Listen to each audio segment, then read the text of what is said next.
minamahal, pag-usapan natin itong mga namamama Hoy, ito nga po. sa dalawang ilog. Oo, ito nga po. Kung kailan naman po, nandito na tayo sa magandang parte ng impeachment complaint. Oo. Meron po mga congressman na parang namamangka sa dalawang ilog at nagpapabebe. Nagpapabebe tawag sa mga ganyan eh. Oo, Di ba? namamangka sa dalawang Oo. ilog. O ano ba? Sino ba yung mga yan? I-play mo muna yung video natin dyan. Oo, nakakaloka to, mga minamahal. Magkano kaya? Magkano kaya, ha? Alright. Matibay na ebidensya. Yan ang hinihingi ng mga kongresistang bahagi ng National Unity Party o NUP sa House Committee on Justice patungkol sa impeachment complaint laban kay Vice President Sara Duterte. Kung kulang-kulang daw kasi ang ebidensya, ang boto nila, i-dismiss ang reklamo. Uy, narinig na natin yun. Oh, yan, tama. Sinabi na yan ng NUP. Tama, diba? oo. Na hindi sila bumoto ng impeach kay Pero tanungin kita, ano ba pinagkaiba ng impeachment noon at impeachment ngayon na nandun din sila noon? Sila pa nangunguna yan. kasi, ito may twist eh. Oh, anong twist? Si Sara kasi nag-declare. Nagdeklara na.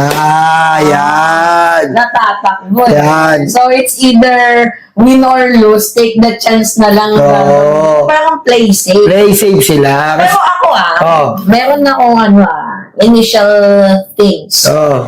Na baka naman lumalaro din sila kahit pa paano. Baka. Ayaw ko naman i-judge kasi wala Kasi pa, nga, hindi pa naman nagkaroon ng botohan eh. Oh, pag masyado naman boka lahat ng congressman na sumusuporta sa impeachment, iiyak na naman si Sara. Oo. Di ba? Parang, ang mangyayari, mabubulat ka na lang eh. Yung parang katulad din dati na 105 lang kailangan natin boto, pero naging 216, parang nagulat Hindi, tayo. tsaka yung nakaraan, nakakala natin, si Rufus, di ba? Oo. Nakakala natin si Rufus talagang boboto kay Sara. Oo. Di ba? Baka ganun na, tumitimpla Oo, talaga. Parang tawag dito, testing the water. Testing the water. Pero hindi pa din nawawala yung possibility na baka nga hindi talaga sila boboto ng impeachment. Oo. Kasi sinabi na yan nila dati. Kung hindi sila boboto, ano masasabi natin dyan? Parang when the price is right. Oo. Alam niyo po mga congressman ng NUP, alam niyo, wala po tayong pinagkaiba sa impeachment doon na inarang kaysa sa impeachment ngayon na nagtutuloy-tuloy po. Huwag po sana tayong magtakip ng mata dito. Hot and cold ang ang impeachment nila eh. Oo. Hot and cold, alam mo yun, minsan ang init ng impeachment nila, puno, tapos maya-maya lalamig. Ano yan? Meron bang... Nahaluan na ba kayo ni Kiko, Barsaga? Yeah. Wala ko makinasuhan nila si Yun nga tinatakwil niyo si Kiko, pero ngayon parang nagmamalaki ko Barsaga kayo kasi ang gulo ng isipan niyo mga NUP, yung po ang tumatatak sa taong bayan. Kayo po ang dati-rate bumabandera sa yan, sa impeachment. Si ano pa yung nagano yan? Si District ng Maynila? Yun siya nagreklamo kaya nagkaroon tayo ng good governance hearing. Di ba nakalimutan ko yung apelido nun eh, yung mataba na natin na congressman. Naalala ko, NUP yun. Kayo po ang nanguna dito. Alam niyo sa sarili niyo yan. Ngayon, ang pangit naman po ngayon, na bigyan natin ng konklusyon na pag walang bagong ebidensya. Ano po ba yun? Ba't kailangan may bagong ebidensya? Hindi po kailangan ng bagong ebidensya dito. Wala pong nangyaring proseso. Same lang naman yung ipinasa noon sa ngayon, nadagdagan nga lang nung kay Ramil Madriaga, di ba? Kaya nga nagtumataas yung kilay, Nima, ng iba nating mga kababayan. Bakit po kayo nag-aarap ng ebidensya? Kumbaga, nabasa nyo na yan dati. Nabasa nyo na po dati to. Nakita nyo na yan, bumoto na kayo. At ano naman po masama, kung wala po tayong bagong ebidensya, ang tanong, natuloy po ba ang proseso ng ating impeachment? At ano nga ba ang hinahanap pa nilang ebidensya? Tama, Yun yung tanong eh. Di ba? Tuloy mo muna. Basta dito babalita live mula sa Batasang Pambansa, si Mobile Journal Amy Atienza. Amy. Terry, muli nang idiniin ang National Unity Party na Kamara na kinakailangan ng matibay na ebidensya laban kay Vice President Pinakailangan daw, Oh. nila na kailangan daw ng matibay na ebidensya, bro. Oo, di ba? Ano bang ebidensya ang Alam nyo, inalungkat nyo, saksing buhay kayo dyan, Oo. kita ng dalawang mata nyo, hinalungkat yan sa good governance hearing, Oo. lahat ng COA disallowance, lahat ng ghost student, Oo. lahat ng confidential funds, katuwang kayo dyan nag-aalungkat. Ano ba bang sinasabi yung matibay na ebidensya natin dito? Oo, kayo yung nangunguna din sa hearing eh.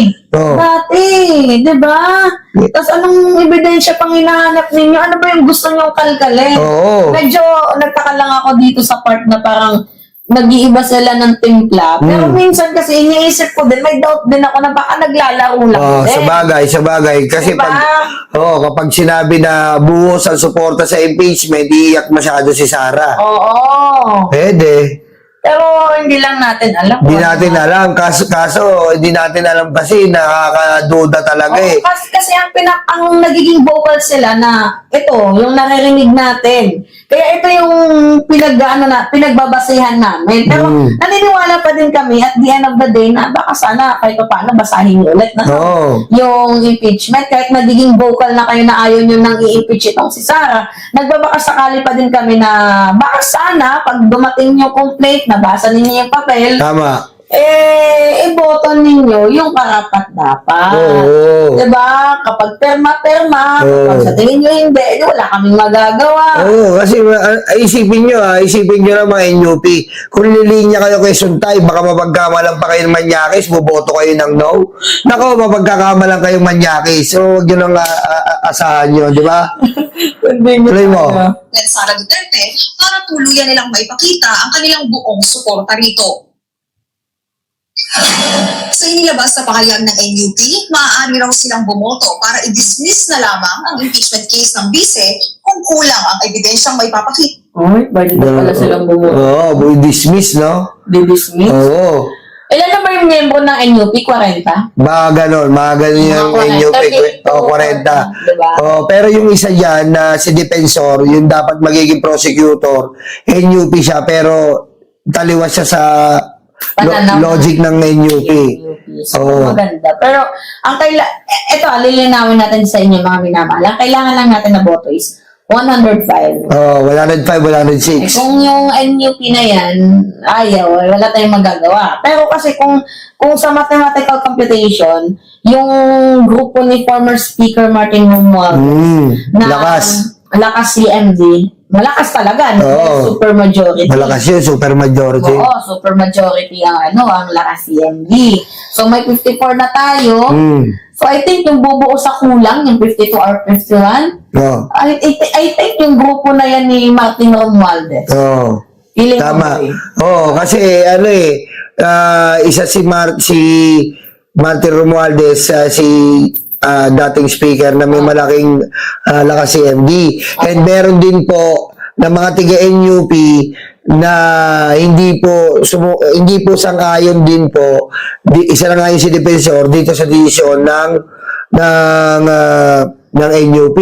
At meron din po na mga tiga-Commission on Justice, di ba? Oo. Na membro, katulad ng mga Akbayan, Oo. na Gabriela, Oo. mga hindi rin po yan. Kasama yan, dito rin po yan boboto, syempre, sa kila Sara. Ay, sa impeachment, boboto yan. Oo. At hindi lang po talaga NUP ang aasahan. Oo. Maaaring maganda po kung may NUP dahil maseselyado po ang totoong boto na solid. Oo. Pero kung talaga po ang NUP, ang iba dyan ay maninindigan na i-dismiss nila, tayo naman po hindi papayag, hindi diretso po yan.